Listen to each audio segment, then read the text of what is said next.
Hello my dear students, good morning. कैसे हैं आप लोग? मैं हूं सचिन और एक बार फिर से आप सभी का स्वागत करता हूं आपके अपने यूट्यूब चैनल फिजिक्स गुरु मंत्रा पे। तो जैसा कि आपको पता है बच्चों की इलेक्ट्रोमैग्नेटिक वेव का फर्स्ट लेक्चर हम लोग कंप्लीट कर चुके हैं।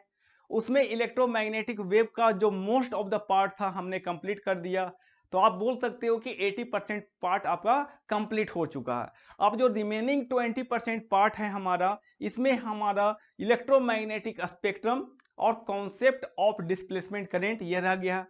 तो इस लेक्चर में हम लोग कंप्लीट करेंगे इलेक्ट्रोमैग्नेटिक स्पेक्ट्रम को, जो एक छोटा सा लेक्चर है लेकिन यह ट्रिकी लेक्चर है।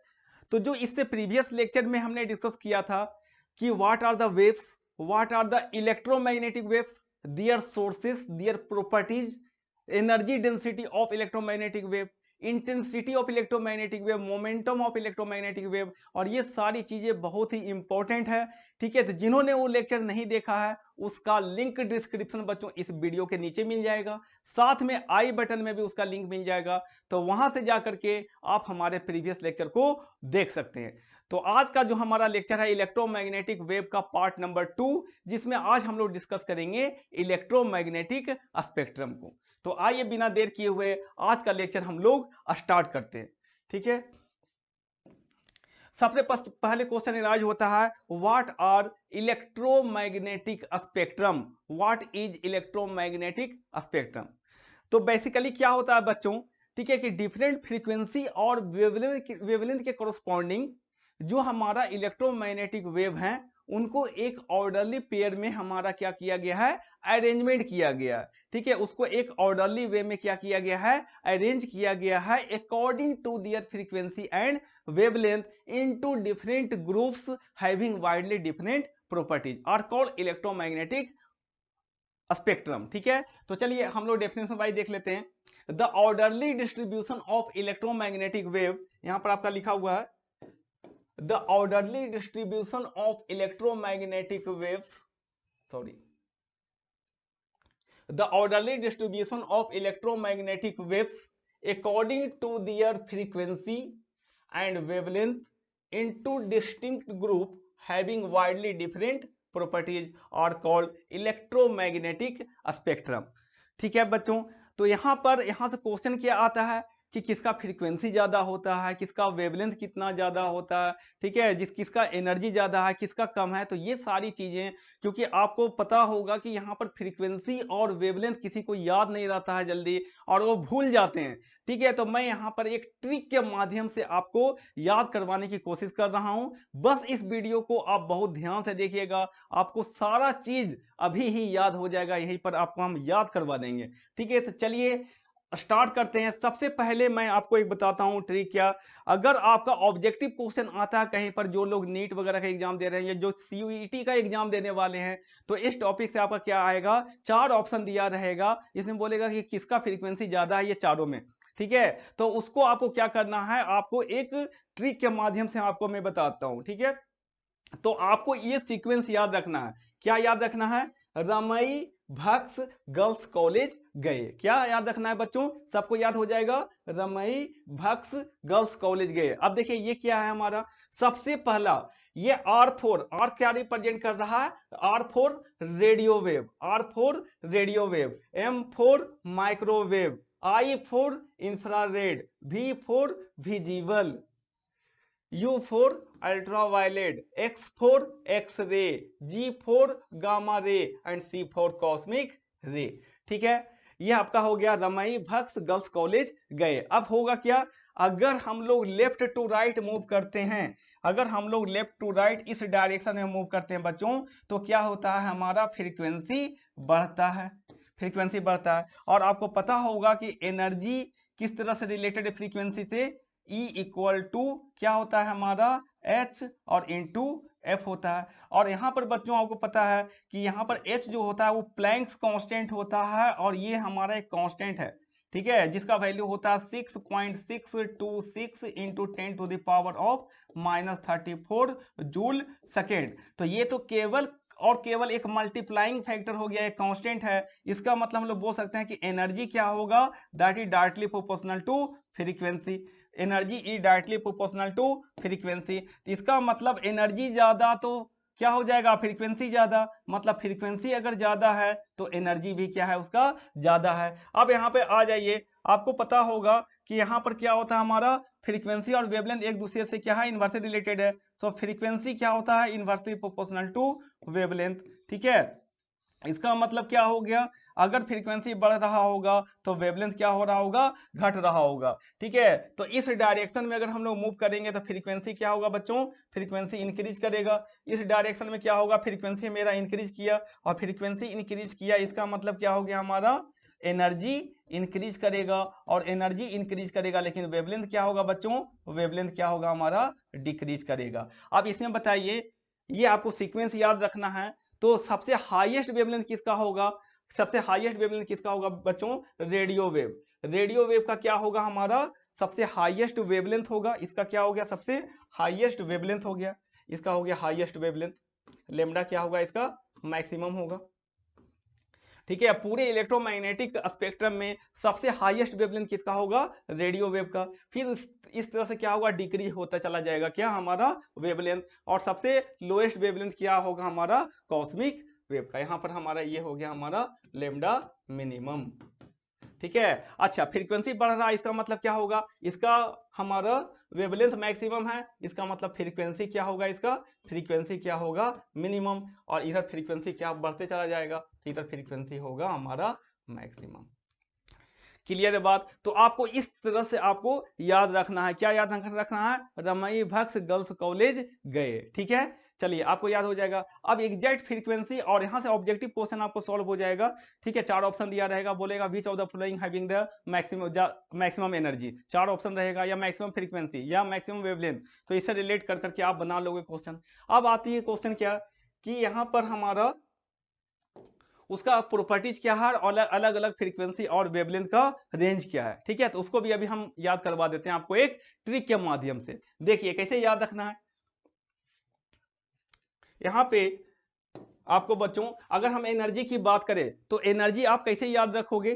अब यहां पर देखिए ये क्या, RMIVUXGC, R for radio wave, microwave, infrared, visible, ultraviolet, X ray, gamma ray और कॉस्मिक रे। तो आपको याद रखना, देखिए माइक्रोवेव है, ठीक है, नेम ही सजेस्ट कर रहा है क्या, माइक्रो। तो माइक्रोवेव का जो एनर्जी होता है बच्चों, on an average 1 micro electron volt होता है, 1 माइक्रो इलेक्ट्रॉन वोल्ट। देखिए M4 माइक्रोवेव, M4 माइक्रोवेव, ये क्या होता है हमारा माइक्रोवेव।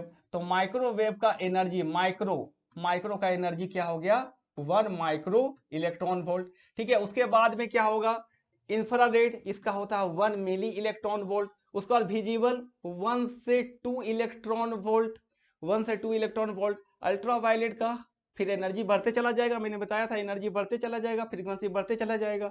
जिसका क्या होता है 10 से 100 इलेक्ट्रॉन वोल्ट। उसके बाद क्या होगा, kilo electron volt and mega electron volt. तो ये हो गया किलो इलेक्ट्रॉन वोल्ट और ये क्या हो गया, मेगा इलेक्ट्रॉन वोल्ट हो गया आपका। ठीक है, तो इस तरह से आपको याद रखना। याद हो गया कि नहीं हो गया, आपको यहीं पर याद हो गया, क्योंकि माइक्रोवेव M4 माइक्रो, तो माइक्रोवेव का कितना एनर्जी होगा, 1 माइक्रो इलेक्ट्रॉन वोल्ट। उसके बाद क्या आता है इंफ्रारेड, इंफ्रारेड का क्या होगा हमारा, that is 1 milli electron volt. उसके बाद क्या हो गया, विजिबल का 1 electron volt to 2 electron volt. उसके बाद अल्ट्रावायलेट का 10 to 100 इलेक्ट्रॉन वोल्ट। उसके बाद क्या हो गया, एक्स रे का 1 किलो इलेक्ट्रॉन वोल्ट और गामा रे का 1 मेगा इलेक्ट्रॉन वोल्ट। ये हो गया बच्चों। अगर आपको यहां से अगर ये चीज अगर आपको याद रह गया और मान लो सपोज दैट आप वेवलेंथ और फ्रीक्वेंसी रेंज भूल गए, तो आप क्या करोगे, फार्मूला लगाओगे E equal to HC by lambda, E equal to HC by lambda. और एच का वैल्यू आपको पता है प्लैंक्स कांस्टेंट होता है, तो एच का वैल्यू आप रख दोगे 6.626 10 to power minus 34 joule second. Suppose मुझे निकालना है कि इंफ्रारेड का कितना होता है, तो उसके कॉरस्पॉन्डिंग क्या करेंगे, आप सी का वैल्यू पता ही होगा, 3 × 10⁸ मीटर पर सेकेंड होता है। अच्छा, अब इसके कॉरस्पॉन्डिंग एनर्जी आपको पता है कितना होता है इंफ्रारेड का, 1 milli electron volt, 1 milli electron volt. और 1 इलेक्ट्रॉन वोल्ट को किस में चेंज करोगे बच्चों, जूल में चेंज करोगे, क्योंकि सारे एसआई यूनिट में, ये जूल सेकंड में या मीटर पर सेकंड में है। ठीक है, जूल सेकंड में ये है हमारा, ये मीटर पर सेकंड में है। तो इसको भी आपको किस में रखना पड़ेगा, नीचे आपको एनर्जी को किसने रखना पड़ेगा, जूल में। तो 1 इलेक्ट्रॉन वोल्ट इक्वल टू कितना होता है, 1.6 × 10⁻⁻19 जूल होता है। इस फैक्टर से मल्टीप्लाई करना पड़ेगा। अब यहां से क्या निकल जाएगा, इसका ये वेवलेंथ निकल जाएगा। क्या निकल जाएगा हमारा, वेवलेंथ निकल जाएगा। याद हो गया कि नहीं? ठीक है, आपको एनर्जी याद होना चाहिए, यहीं पर ही आपको याद करवा दिया मैंने। अब आता है फ्रीक्वेंसी रेंज, है ना। फ्रीक्वेंसी रेंज भी आपको मैं बता देता हूँ कैसे आपको याद रखना है। देखो ये फ्रीक्वेंसी रेंज हमारा है, देखो रेडियो वेव और माइक्रोवेव, है ना। रेडियो वेव और माइक्रोवेव इसका फ्रीक्वेंसी क्या होता है, 3 इंटू 10⁻11 हर्ज से कम होता है। कितना होता है, 3 इंटू 10⁻11 हर्ज से कम होता है। रेडियो वेव माइक्रोवेव याद हो गया, 3 इंटू 10⁻11 हर्ज से कम होता है। उसके बाद आता है इंफ्रारेड। इंफ्रारेड का क्या होगा, इससे फिर क्या होगा हमारा, यहां पर देखो ये वेवलेंथ क्या होते चला जाएगा, फिर हमारा बढ़ते चला जाएगा, है ना। वेवलेंथ क्या हो जाएगा हमारा, बढ़ते चला जाएगा। लेकिन अब फ्रीक्वेंसी की बात है, तो जब हम वेवलेंथ हम लोग क्या करते हैं, अब आगे यहां पर क्या होता है हमारा, आर एम आई भी यू एक्स, आर एम आई भी यू एक्स, ठीक है, आर एम आई भी यू एक्स, ठीक है। अब क्या होगा, नीचे की तरफ क्या होता है बच्चों, जैसे हम लोग ऊपर से नीचे आते हैं तो क्या होता है हमारा, हमारा फ्रीक्वेंसी क्या होता है, बढ़ता है। फ्रीक्वेंसी बढ़ता है और वेवलेंथ क्या होता है, घटता है, ठीक है। तो अब देखिए आइए, जैसे जैसे हम लोग नीचे की तरफ जाएंगे फ्रीक्वेंसी बढ़ते चला जाएगा, एनर्जी भी बढ़ते चला जाएगा। तो देखिए इसका फ्रीक्वेंसी कितना है, रेडियो वेव माइक्रोवेव का लगभग लेस देन 3 इंटू 10⁻11 हर्ज है। अब उससे क्या हो जाएगा, स्लाइटली बढ़ जाएगा। अब इसका क्या होगा, 3 इंटू 10 जहां से खत्म हुआ फिर था वहां से स्टार्ट कर देंगे, 3 इंटू 10⁻11 हर्ज से कितना होगा हमारा, 4 इंटू 10⁻14 हर्ज।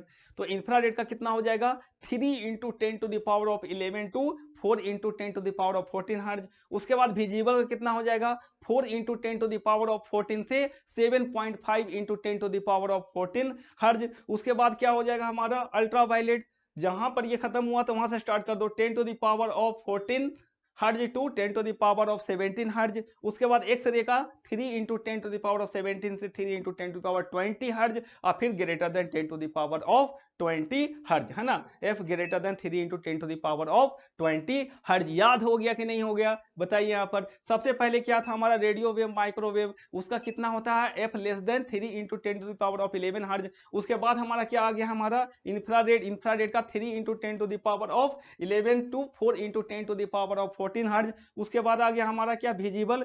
विजिबल का कितना हो गया हमारा, 4 इंटू 10⁻14 टू 7.5 इंटू 10⁻14 हर्ज। उसके बाद अल्ट्रावायलेट का 10⁻14 से 10⁻17 के बीच में, एक्स रे का 10⁻17 से 10⁻20 के रेंज में, और फिर एक्स रे का ग्रेटर देन 10⁻20 हर्ज, ठीक है। यही मैंने आपको याद करवा दिया। चलिए अब आगे बढ़ते हैं कि ये सारे वेव के क्या प्रॉपर्टीज हैं, है ना, उनका जनरेशन कैसे होता है, उसका सोर्सेस क्या है हमारा, और उसका एप्लीकेशन क्या होता है। तो ये भी क्वेश्चन आपका 2-3 नंबर में पूछ सकता है कि आपका जो इलेक्ट्रोमैग्नेटिक स्पेक्ट्रम है ना, उनका डिफरेंट डिफरेंट जो हमारे वेव हैं, ठीक है, उनका रेडियो वेव माइक्रोवेव सबका एप्लीकेशन क्या, उसका सोर्सेज क्या है। तो ये सारी चीजें हम लोग अभी देखेंगे इसमें, ठीक है। यहां तक आपको समझ में आया कि नहीं बच्चों? चलिए आगे बढ़ते हैं, आगे बढ़ते हैं। सबसे पहले क्या है हमारा, रेडियो वेव। सबसे पहले क्या है हमारा, रेडियो वेव। अब रेडियो वेव का जो हमारा वेवलेंथ है बच्चों, वो कितना होता है, बहुत हाई होता है। तो 0.1 मीटर से ज्यादा होता है। कितना होता है रेडियो वेव का, 0.1 मीटर से ज्यादा होता है, ठीक है। अब ये कैसे प्रोड्यूस होते हैं ना, देखो, so they are produced by the accelerated motion of the charge particle in the conducting wire and rapid acceleration and deceleration of the electron in the antenna। ये कैसे प्रोड्यूस होता है रेडियो वेव वेव बच्चों, ठीक है, by the accelerated charge particles, है ना, by the accelerated charge particle in the conducting wire and acceleration and deceleration, rapid acceleration and deceleration of the electrons बोल सकते हो इन एंटीना, ठीक है, जो एंटीना में फ्लो कर रहा है उसका जो रैपिड एक्सेलरेशन और डी एक्सेलरेशन होता है उससे प्रोड्यूस होता है हमारा क्या, रेडियो वेव। चलिए अब इसका एप्लीकेशन कहाँ पे है, हम लोग कहाँ पे इसको यूज करते हैं रेडियो वेव को। तो रेडियो वेव बेसिकली यूज होता है बच्चों टीवी ब्रॉडकास्टिंग में, रेडियो ब्रॉडकास्टिंग में वहां पर हमारा यूज होता है। किसमें किसमें हो जाता है, जो आप रेडियो सुनते हैं, जो एफएम वगैरह जो आप सुनते हो, ठीक है। उसके बाद में जो टीवी ब्रॉडकास्ट होता है बेसिकली उसमें क्या होता है, रेडियो वेव पे क्या होता है, ब्रॉडकास्टिंग होता है। क्लियर है बात? अच्छा, तो यहां पर हमारा जो इसका एप्लीकेशन है, they are use in radio and television communication system में हम लोग यूज करते हैं किसको, ठीक है, रेडियो वेव को। ठीक है, अब आता है हमारा माइक्रोवेव है ना। अच्छा, एक चीज और, mobile phones also uses the radio wave to transmit the voice using UHF, और यूएचएफ का रेंज कितना होता है 300 मेगाहर्ट्ज टू 3 गीगाहर्ट्ज। तो हम लोग जो हमारा रेडियो वेव है उसको मोबाइल फोन के मोबाइल कम्युनिकेशन में भी यूज करते हैं, जो कि वॉइस कम्युनिकेट करता है। ठीक है, मोबाइल कम्युनिकेशन में जो वॉइस का कम्युनिकेशन होता है वो यूएचएफ रेंज में होता है 300 मेगाहर्ट्ज टू 3 गीगाहर्ट्ज के बीच में। चलिए, अब ये हमारा हो गया। उसके बाद हम लोग आ जाते हैं नेक्स्ट जो हमारा है, दैट इज माइक्रोवेव। नेक्स्ट हमारा क्या है, हमारा माइक्रोवेव। ठीक है, अब देखिए बच्चों, माइक्रोवेव कैसे प्रोड्यूस होता है हमारा। तो microwaves are produced by the special vacuum tube that is klystron tube, magnetron and gun diode. इससे हमारा प्रोड्यूस होता है, क्या प्रोड्यूस होता है, दैट इज माइक्रोवेव प्रोड्यूस होता है। ठीक है, माइक्रोवेव प्रोड्यूस होता है। ठीक है बच्चों, ठीक है, तो माइक्रोवेव कैसे प्रोड्यूस होता है, स्पेशल डिवाइसेस से प्रोड्यूस होता है, दैट इज क्लेस्ट्रॉन ट्यूब, है ना, क्लेस्ट्रॉन ट्यूब से प्रोड्यूस होता है, मैग्नेट्रॉन और गन डायोड, इससे हमारा माइक्रोवेव प्रोड्यूस होता है। ठीक है, चलिए, अब इसका यूजेज हम लोग क्या पे करते हैं बच्चों, जो माइक्रोवेव को का जो मेन यूजेज है इन रडार कम्युनिकेशन। रडार कम्युनिकेशन में हम लोग टारगेट को, ठीक है, जो हमारा टारगेट होता है, हमारा जो लड़ाकू विमान होते हैं, ठीक है, तो उसको फाइटर जेट जो होते हैं उसके लोकेशन को हम लोग क्या करते हैं, टारगेट करते हैं ना, बाय यूजिंग द रडार, है ना। तो उस रडार कम्युनिकेशन में यूज होता है हमारा क्या, दैट इज माइक्रोवेव, माइक्रोवेव पे होता है। ठीक है, अब देखो यहां पर इसका जो हमारा वेवलेंथ रेंज है वो क्या होता है, 1 mm to 0.1 metre. Radio wave का क्या था, ग्रेटर देन 0.1 मीटर। ठीक है, इसका होता है that is 1 mm to 0.1 metre के बीच में। ठीक है, अब आते हैं हमारा जो नेक्स्ट हमारा, दैट इज इंफ्रारेड। ठीक है, ये इंपॉर्टेंट है, इसका एप्लीकेशन भी बहुत इंपॉर्टेंट है इंफ्रारेड वेव का। अब ये इंफ्रारेड वेव क्या होता है, they are produced by the hot bodies and molecules. ठीक है, ये बेसिकली मॉलिक्यूल्स के कॉलिजन से हमारा ये प्रोड्यूस होता है। जब हाईली एक्सीलरेटेड जो हमारे जो मॉलिक्यूल्स हैं आपस में कोलाइड करते हैं, और कोलाइड करते हैं तो उससे क्या होता है, हमारा काइनेटिक एनर्जी बहुत ज्यादा हाई हो जाता है। और काइनेटिक एनर्जी बहुत हाई हो जाता था, आपको पता है बच्चों, काइनेटिक एनर्जी जो होता है हमारा, काइनेटिक एनर्जी ये क्या होता है हमारा 3/2 times of KT. So kinetic energy is directly proportional to temperature, मतलब kinetic energy is related to temperature. जो मॉलिक्यूल्स का जो काइनेटिक एनर्जी इतना ज्यादा हाई हो जाता है, जब वो कोलाइड करते हैं तो वहां से हीट जनरेट होता है। ठीक है, जब ये मॉलिक्यूल्स कोलाइड करते हैं तो वहां से क्या होता है, हीट जनरेट होता है, क्योंकि उसके पास हाई काइनेटिक एनर्जी है। ठीक है, तो वहां से हमारा क्या होता है, फिर इंफ्रारेड वेव निकलता है। ठीक है, so they are produce by the hot bodies and molecules, और इसका जो हमारा वेवलेंथ रेंज होता है ये होता है 700 नैनोमीटर टू 1 मिलीमीटर, है ना, 700 नैनोमीटर टू 1 मिलीमीटर। इससे पहले जो हम लोग पढ़ा क्या, माइक्रोवेव। ठीक है, उससे पहले रेडियो वेव। रेडियो वेव का कितना होता था बच्चों, रेडियो वेव का होता था लेमडा ग्रेटर देन 0.1 मीटर। उसके बाद माइक्रोवेव पढ़े 1 mm टू 0.1 मीटर के बीच में होता है हमारा। और इसका इंफ्रारेड का हो गया फिर हमारा कितना, 700 नैनोमीटर टू 1 मिलीमीटर, कितना, 700 नैनोमीटर टू 1 मिलीमीटर। ठीक है, अच्छा, these are also referred as hot wave, बहुत इंपॉर्टेंट है, these are also referred as hot wave. क्यों, because they are producing the heating effect. ये क्या प्रोड्यूस करता है, हीटिंग इफेक्ट। जैसे माइक्रोवेव ओवन में इसका एप्लीकेशन है। माइक्रोवेव ओवन में क्या होता है, जब हम किसी चीज को गर्म करते हैं, है ना, किसी चीज को गर्म करते हैं, तो जैसे हमको गर्म करना तो उसमें क्या होता है, जिस चीज को हम गर्म कर रहे हैं उसमें वाटर मॉलिक्यूल्स होंगे, और उस वाटर मॉलिक्यूल का क्या होगा, हमारा काइनेटिक एनर्जी होगा, उसका फ्रीक्वेंसी होगा। ठीक है, तो जो हमारा उस ऑब्जेक्ट में जिसको हम लोग माइक्रोवेव ओवन से गर्म कर रहे हैं, उसमें वाटर कंटेंट का जो वाटर जो है उसके जो मॉलिक्यूल्स हैं उसका भी कुछ रेजोनेंस फ्रीक्वेंसी होगा। तो बेसिकली उस रेजोनेंस फ्रीक्वेंसी से इंफ्रारेड के फ्रीक्वेंसी को मैच करवाया जाता है, और जब मैच हो जाएगा फ्रीक्वेंसी तो उस केस में क्या होगा, मैक्सिमम एनर्जी ट्रांसफर होगा, है ना, मैक्सिमम एनर्जी ट्रांसफर होगा फ्रॉम इंफ्रारेड वेव टू, ठीक है, वाटर मॉलिक्यूल्स, जिसके कारण kinetic energy of the water molecules बहुत ज्यादा बढ़ जाएगा, और बढ़ जाएगा तो क्या होगा, हमारा वहां पर हीटिंग इफेक्ट प्रोड्यूस होगा। तो ये प्रिंसिपल होता है माइक्रोवेव ओवन का। ठीक है, तो these are also called hot wave because they produces the heating effect. Infrared waves are used in physical therapy में यूज करते हैं, फिजिकल थेरेपी में भी इसको यूज होता है। और कहाँ पे यूज होता है? Infrared waves are use in microwave oven, microwave oven में यूज होता है। और कहाँ पर यूज होता है बच्चों, बताइए और कहाँ पर यूज होता है? टीवी रिमोट में। ठीक है, ये हमारा जिसका थर्ड एप्लीकेशन क्या है, हमारा टीवी के रिमोट में यूज होता है। टीवी के रिमोट में इंफ्रारेड वेब यूज होता है ना, तो वहां पर क्या होता है? हमारा इंफ्रारेड वेब यूज होता है किसमें? टीवी के रिमोट में। ठीक है, जब आप टीवी रिमोट से क्या करते हो? चैनल चेंज करते हो ना, तो वहां पर क्या होता है? देखते होंगे आपको रिमोट में एक छोटा सा एलईडी इंडिकेटर लगा हुआ रहता है, वो रेड रेड क्या होता है? वो ग्लो करता है। और वहां पर जो टीवी पे क्या होता है? एक सेंसर लगा हुआ रहता है, उस पार्टिकुलर फ्रीक्वेंसी को सेंस करता है और हमारा चैनल क्या होता है? चेंज होता है। तो याद रखिएगा, टीवी का जो ब्रॉडकास्टिंग हो रहा है, टीवी कम्युनिकेशन में जो ब्रॉडकास्टिंग हो रहा है वो तो रेडियो वेव में हो रहा है, लेकिन जो टीवी का रिमोट यूज करते हैं उसमें कौन सा यूज होता है? That is infrared wave, that is IR wave use होता है। ठीक है, सो टीवी रिमोट हो गया, इसका ये मेन एप्लीकेशन आपको याद रखना। पहला क्या हो गया? They are used in physical therapy, they are used in microwave oven and they are used in TV remote. ठीक है, चलिए अब नेक्स्ट आगे बढ़ते हैं। नेक्स्ट क्या है? विजिबल। ठीक है, विजिबल वो रेंज होता है बच्चों जिससे हम लोग देख पाते हैं, है ना, इसलिए इसका नाम क्या है? विजिबल रेंज होता है। ठीक है, so we can say that the range of electromagnetic spectrum which we are able to see or which we are able to visualize, है ना।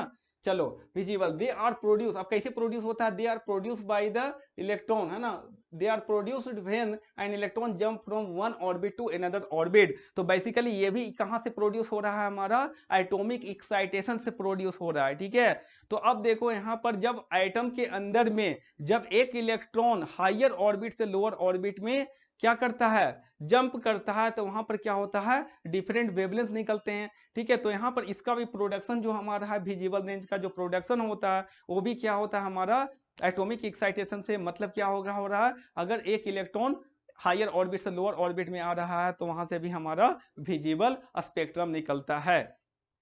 ठीक है, मैंने आपको बताया था हाइड्रोजन स्पेक्ट्रम में, ठीक है, कि डिफरेंट डिफरेंट हायर ऑर्बिट से जब हमारा फर्स्ट ऑर्बिट पे जो हमारा इलेक्ट्रॉन का जंपिंग होगा, मतलब हायर ऑर्बिट से फर्स्ट ऑर्बिट पे फॉल करेगा इलेक्ट्रॉन, तो वहां पर लाइमन सीरीज बनता है। और लाइमन सीरीज के कॉरस्पॉन्डिंग जो डिफरेंट डिफरेंट वेवलेंथ होते हैं वो किस रेंज में लाई करते हैं?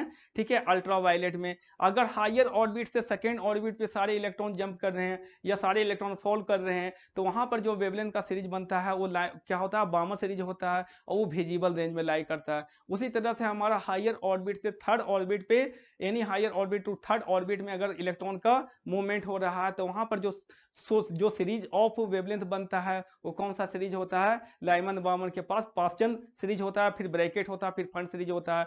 तो लाइमन सीरीज किसमें लाई कर रहा था? हमारा किसमें लाइक कर रहा था? अल्ट्रावायलेट। और बामर सीरीज क्या था? किसमें लाइक कर रहा था? हमारा दैट इज विजिबल में। और बाकी के तीनों किसमें?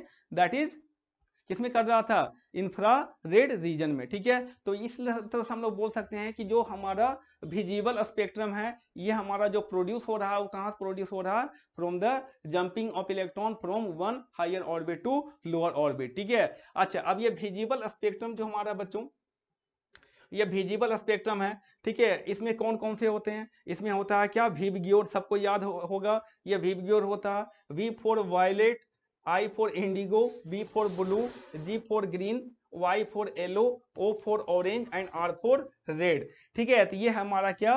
दैट इज विजिबल स्पेक्ट्रम है। ठीक है, अब इसका अगर हम लोग वेवलेंथ रेंज बोलें, इसका जो वेवलेंथ रेंज होता है बच्चों, इसका जो वेवलेंथ रेंज होता है ये 4000 एंगस्ट्रॉम से 7000 एंगस्ट्रॉम के बीच में होता है। कितना होता है? 4000 एंगस्ट्रॉम टू 7000 एंगस्ट्रॉम के बीच में होता है। अब यहाँ पर देखिए, यहाँ पर जैसे हम लोग इस लेफ्ट टू राइट मूव करते हैं तो क्या होता है हमारा?